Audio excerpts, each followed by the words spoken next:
Dr. Zakir, we had Hamza from Malaysia asking about the splitting of the moon, and he wanted us to send a mission to the moon to find out. But how can we prove this?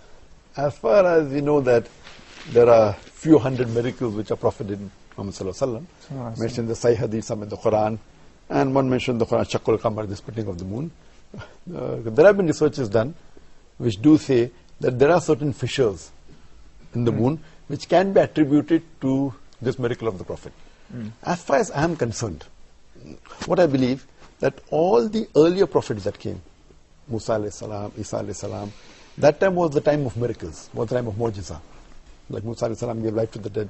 I mean, Isa alayhi salam gave life to the dead. He healed those born blind and lepers. Musa alayhi salam threw the stick, a staff, it became a snake. So that time was the age of miracles. Today is not the age of miracles. Then came the age of literature and poetry. And Quran is the best Arabic literature on the face of the earth. Today is the age of science and technology. What I prefer, that all these miracles, though they are mentioned in the Sahih Hadith, a Muslim never boasts of it. We are aware of it, we agree with it. What we boast is the miracle of the miracle, the ultimate miracle, that is the Quran. Because all the other miracles which were done by Musa alayhi salam, Isa alayhi salam, and the other prophets, you cannot go back in time to prove. They're buried with them. Yes, because Musa alayhi salam, he split the sea into two.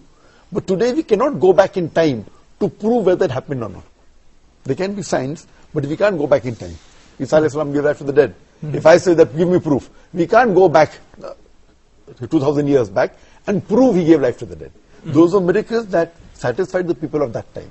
Because those were messengers which were meant for those people only. But Prophet Muhammad Sallallahu Alaihi Wasallam, he was not a messenger only sent for people of that time. All the earlier messengers were sent only for those people and for that time. And the message was supposed to be followed in totality till a particular time period. But because Prophet Muhammad Sallallahu Alaihi Wasallam, he was not sent only for the Muslims or the Arabs, he was sent for the whole of humanity. And his message was not only meant at that time, it was meant to be followed till eternity. Therefore Allah subhanahu wa ta'ala gave him a miracle, the glorious Quran, which can be proved, which could be proved that time, can be proved today, and can be proved inshallah even in future. So I normally don't pay so much importance on this. Though I do agree in the miracles of the Prophet, but when I have tried to convince a non-Muslim, I don't use them. They may be as a last resort, or just as an ancillary thing. What is Quran? So I say, okay, let's analyze today, if we put the test of science to the Quran. If we put the test of science to all the religious scriptures, all the religious scriptures fail the test except the Quran. True. SubhanAllah. So with the help of the Quran, for example, Big Bang I spoke earlier. Who could have mentioned that? You know, what we discovered recently. Yes. What I tell to an atheist, whenever atheist comes and says, I don't believe in God, I congratulate him. People say, why am I congratulating an atheist? The reason I'm congratulating him is because most of the other human beings, they are doing blind belief. He is a Christian because father is a Christian. He is a Hindu because father is Hindu.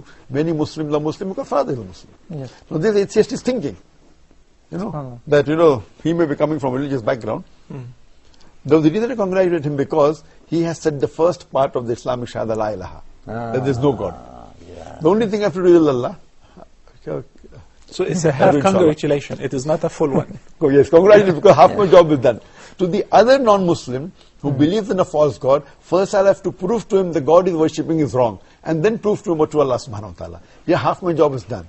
So with the help of science, because today we believe that Quran is far superior to science, but because science is the yardstick of the unbeliever, the atheist, I'm using their yardstick and comparing with our yardstick, the Quran.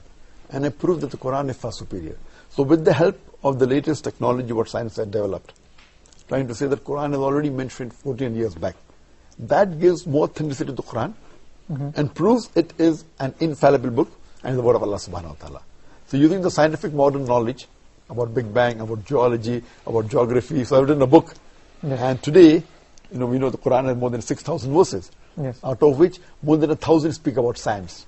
So Quran is not a book of science, S-C-I-E-N-C-E, but it's a book of signs, S-I-G-N-S. It's a book of ayats. True. And out of 6,000 signs, more than 1,000 speak about science.